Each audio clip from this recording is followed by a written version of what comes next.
গতকাল রাতে আসলে একজনকে বন্যার পানিতে ভেসে নিয়ে গেছে, তার মরদেহটি আজকে সকালে উদ্ধার করেছে। তো এই যে বন্যার যে পরিস্থিতি সেটি কিন্তু খুব ভয়াবহ অবস্থা আকার ধারণ করেছে।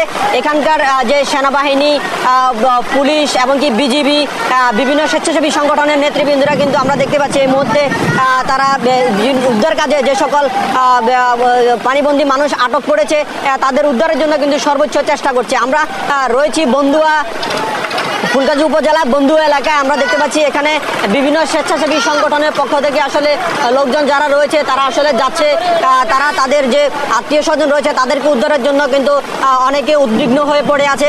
আমরা দেখতে পাচ্ছি এই মুহূর্তে বিজিবির পক্ষ থেকে একটি স্পিডবোট আনা হয়েছে, যারা দুর্গত এলাকায় আটক পড়ে আছে তাদেরকে উদ্ধারের জন্য আসলে এই স্পিডবোটটি ব্যবহার করবে। এছাড়াও আমরা এখানকার জেলা প্রশাসনের সাথে কথা বলেছি, তিনি আমাদেরকে জানিয়েছেন এই যে উদ্ভূত পরিস্থিতি সেটি কিন্তু মোকাবেলা